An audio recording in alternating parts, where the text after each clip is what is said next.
Salut, c'est Audrey. Alors je cherchais des patrons de jupes pour coudre pour ma fille et moi parce que les beaux jours vont bientôt arriver. Et j'ai trouvé pas mal de patrons de jupes gratuits. Donc j'ai fait une petite sélection de 5 et je vais vous les proposer maintenant. J'ai pas tout essayé encore ces patrons-là, mais je voulais vous les proposer quand même pour que vous puissiez aussi de votre côté les essayer et me dire en commentaire si c'est des jupes que vous avez déjà cousues, si vous les avez appréciées ou pas du tout. Je serais ravie de le savoir. Donc, mon premier patron, c'est la jupe Esmeralda de Letty et Léa. Alors, c'est une jupe qui est proposée pour adultes, du 34 au 48, mais aussi c'est proposé aussi en version pour les enfants. Alors ça c'est super génial, ça se fait de plus en plus, les petites filles qui ont les mêmes jupes que maman, je trouve ça mignon. Bon, en grandissant ils n'aiment pas, hein. Si je fais ça à ma fille, je crois que ça va pas le faire du tout. Mais enfin bon, profitez pour les petites, c'est possible. Et elle est proposée en taille 2 ans à 13 ans. Voilà. Alors c'est une jupe qui est volantée, comme vous allez voir, je vais mettre les photos. C'est une jupe qui est volantée, donc elle a deux volants. Et elle est proposée en 2 longueurs, si on peut dire. Donc il y a court et moins court en fait. C'est bien ça pour les tailles aussi. Quand on est plus grande ou plus petite, on peut ajuster et c'est vachement bien.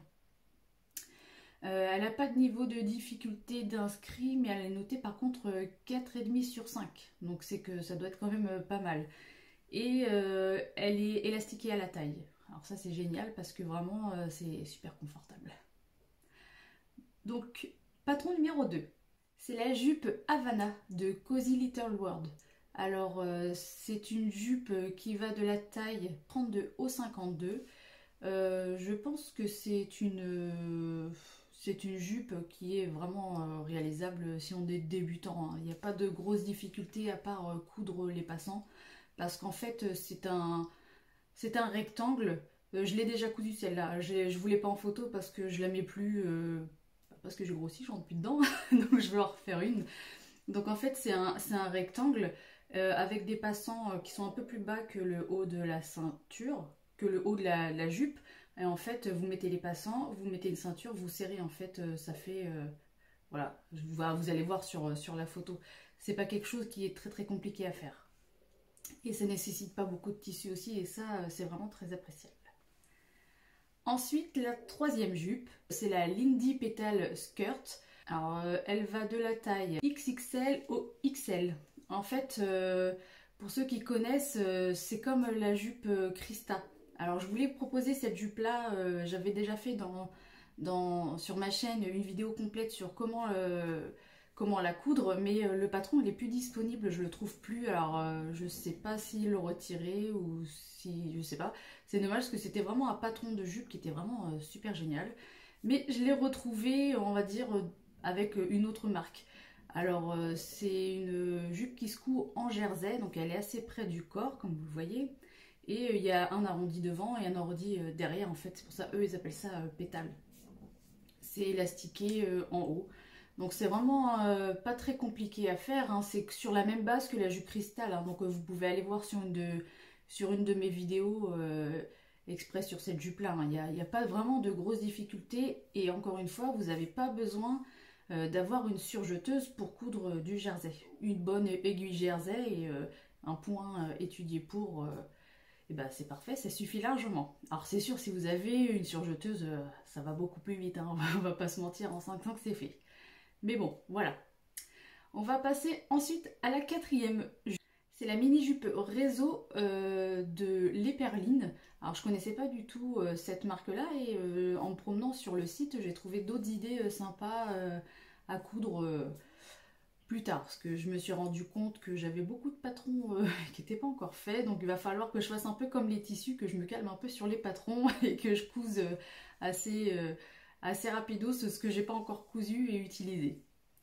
Donc revenons à cette jupe. Alors cette jupe, comme son nom l'indique, c'est une mini-jupe, mais elle propose quand même 2 longueurs, donc il y a longue et moins longue. Alors, je peux pas vous dire la taille qui est proposée. En fait, c'est des tailles qui vont de A à je sais plus quelle lettre. Et en fait, c'est pas des mesures, on va dire, classiques, XL, L, 32, 34, c'est pas ça. En fait, elle a mis des lettres et en dessous elle a mis des mesures. Donc là en fait pour faire cette jupe vous êtes obligé de vous mesurer. Bah, c'est pas plus mal, au moins comme ça on est sûr d'avoir quelque chose qui nous va en fait, et on fait pas enfin, je sais pas vous, mais moi je sais que je fais selon les matières un 40 ou un 42.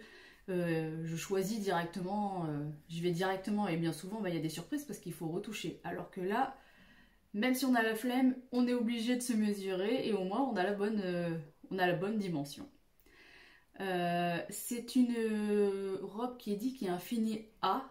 Donc en gros, c'est une robe qui est évasée, pas autant que les robes patineuses, mais elle est évasée en fait, parce que je ne l'ai pas encore cousue, mais quand on voit la jupe, ça a l'air d'être un rectangle, et comme la jupe elle est élastiquée, ben avec l'élastique ça reprend, voilà, ça resserre tout et ça fait un A. Alors c'est vrai que ça par contre, quand on a un peu de hanche, ou ben franchement c'est super sympa comme jupe à mettre, et puis en plus c'est une jupe, vous la mettez en été ou même en demi-saison avec des collants, c'est super, hein. Vous êtes tout de suite habillé, en été vous l'enfilez, ça y est, un petit t-shirt, et franchement vous êtes tranquille avec ça. C'est vraiment un basique. Moi je trouve que c'est le genre de jupe, c'est un basique, c'est pas compliqué à faire franchement, et selon les matières ça a vraiment un rendu différent.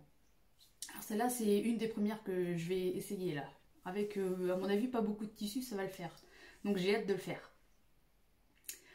Ensuite on passe à la dernière jupe. C'est la wrap skirt de Artist Made Pattern. Alors en fait, eh ben, wrap, bah, ça dit, en fait c'est une jupe portefeuille hein, tout simplement. Et elle est proposée en 2 longueurs aussi, donc courte cette fois-ci et longue. Et ça va du 4XS au 4XL. Donc ça c'est pareil, ça fait un peu style Ellie Mac, que j'adore. Vous pouvez, ça correspond vraiment à beaucoup de personnes, et ça je trouve ça vraiment chouette. Elle n'a pas l'air très compliquée à faire en fait. Je pense que la seule difficulté ça va être de faire une boutonnière sur le côté pour pouvoir passer la sangle en fait. Voilà, donc je pense que même les débutants vous pouvez y aller, il n'y a pas de souci. Hein. Et cette jupe là en fait, ce que j'aime bien c'est que selon le tissu, elle a rien à voir. On a l'impression que c'est vraiment 2 patrons différents. Alors si vous prenez un tissu assez épais, assez classique on va dire, bah, ça fait tout de suite justement une robe pas stricte, mais on va dire classe, vraiment, vous pouvez la mettre en des circonstances, pas de cérémonie, mais vraiment pour aller travailler, tout ça, ça fait super classe. Alors que, au contraire, si vous prenez un tissu fluide, style de la viscose, du crêpe, donc c'est vraiment très fluide, pour la saison estivale, je trouve ça vraiment chic aussi, hein, mais ça fait vraiment décontracté, et ça doit être super agréable à porter. Je sais pas ce que vous en pensez, mais je pense que les robes portefeuille et jupes portefeuille, c'est un peu aussi un basique. C'est pour ça que je voulais vraiment vous la proposer. Donc, sur ce, j'espère que cette vidéo vous a plu, et je vous dis à une prochaine. Bye bye!